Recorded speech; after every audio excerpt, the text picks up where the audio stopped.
Assalamualaikum warahmatullahi wabarakatuh. Om Swastiastu, Namo Buddhaya, salam kebajikan.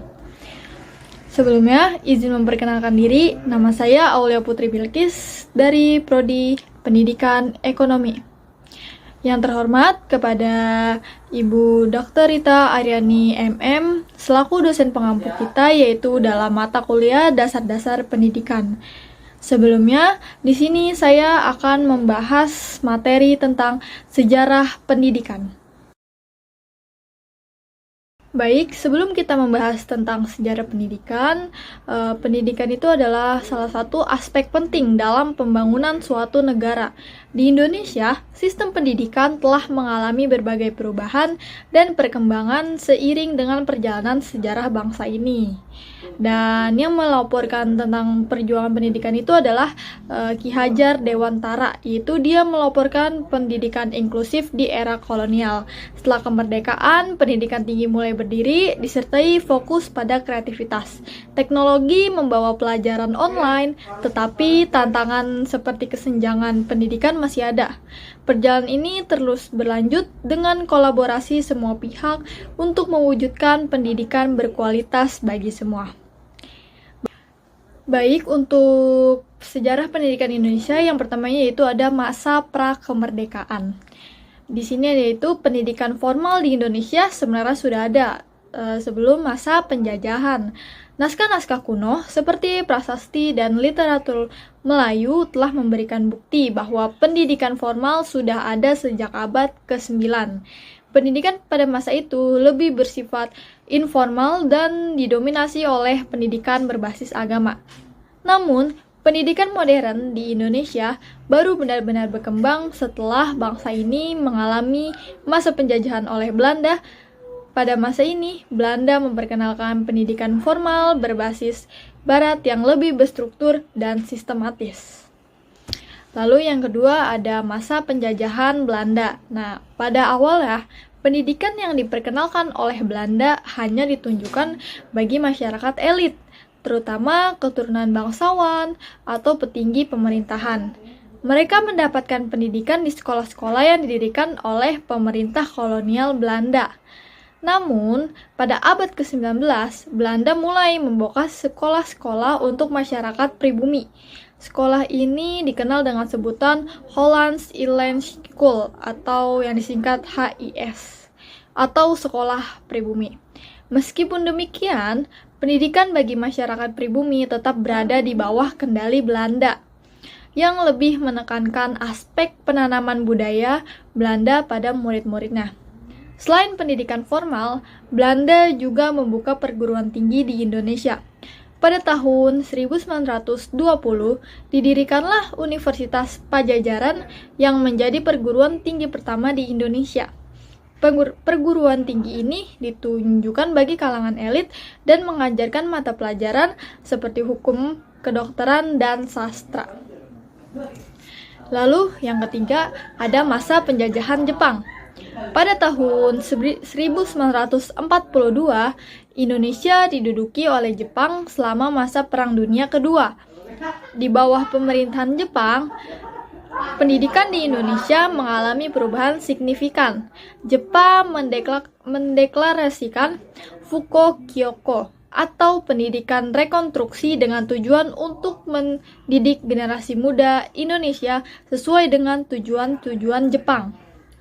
Lalu, pendidikan pada masa ini lebih mengutamakan pendidikan moral dan patriotisme dengan penekanan pada bahasa Jepang dan pemahaman akan nilai-nilai Jepang.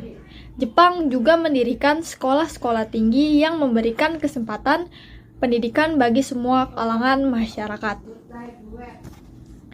Lalu, ada masa kemerdekaan. Nah, setelah proklamasi kemerdekaan Indonesia pada tanggal 17 Agustus 1945, pemerintah Indonesia yang baru didirikan mengambil alih kontrol atas pendidikan di Indonesia.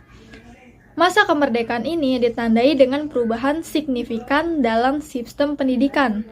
Pemerintah Indonesia berkomitmen untuk menciptakan pendidikan yang merata dan inklusif bagi seluruh rakyat Indonesia. Pendidikan diberikan secara gratis dan wajib bagi semua anak-anak Indonesia. Kebijakan ini bertujuan untuk mengentaskan buta huruf dan meningkatkan tingkat literasi di Indonesia. Selain itu, pemerintah juga memperkenalkan kurikulum nasional yang mencakup mata pelajaran umum dan keagamaan. Kurikulum ini memiliki tujuan untuk melahirkan generasi yang terdidik dan siap menghadapi tantangan masa depan. Baik, lalu ada masa reformasi. Setelah berkembangnya era reformasi pada tahun 1998, sistem pendidikan di Indonesia mengalami perubahan besar. Pemerintah melakukan sejumlah reformasi dalam upaya meningkatkan kualitas pendidikan di Indonesia. Salah satu reformasi penting adalah implementasi Sistem Pendidikan Nasional Indonesia atau yang bisa disebut Sekolah Merdeka, yang menekankan pada kebebasan belajar dan memperkuat peran sekolah sebagai tempat pembelajaran yang inklusif dan interaktif. Lalu, apa yang dimaksud dengan pendidikan informal dan formal?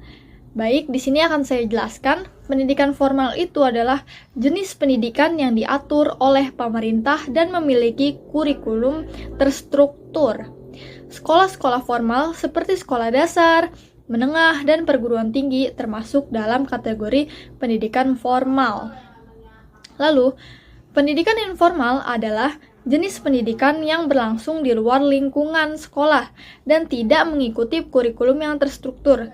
Pendidikan ini dapat diperoleh melalui pengalaman sehari-hari, seperti pembelajaran dari keluarga, kerja langsung di lapangan, atau pelatihan kerja. Jadi, apa saja perubahan penting dalam sistem pendidikan di Indonesia pada masa kemerdekaan? Yaitu yang pertama ada pendirian sekolah-sekolah dasar yang diberikan secara gratis dan wajib bagi semua anak-anak di Indonesia. Yang kedua ada pengenalan kurikulum nasional yang mencakup mata pelajaran umum dan keagamaan. Yang ketiga ada meningkatnya akses pendidikan untuk masyarakat pribumi dan pendidikan yang berorientasi pada budaya Indonesia. Yang keempat ada perubahan dalam pengajaran yang lebih mendorong partisipasi aktif siswa dalam proses pembelajaran. Jadi, untuk kesimpulan pada materi sejarah pendidikan di Indonesia yaitu melalui perjalanan sejarah yang panjang, pendidikan Indonesia telah mengalami perkembangan yang signifikan dari masa penjajahan hingga kemerdekaan dan era reformasi. Pemerintah Indonesia berupaya untuk menciptakan sistem pendidikan yang merata, inklusif, dan berkualitas. Dan pendidikan itu memiliki peran penting dalam membangun sumber daya manusia yang berkualitas dan mempersiapkan generasi muda untuk menghadapi tantangan masa depan. Oleh karena itu, sebagai masyarakat Indonesia, kita perlu mendukung dan aktif berpartisipasi dalam upaya meningkatkan kualitas pendidikan di negara ini. Baik, selesai sudah materi sejarah pendidikan Indonesia yang telah saya sampaikan. Kurang lebihnya mohon maaf. Sekian dari saya. Wassalamualaikum warahmatullahi wabarakatuh.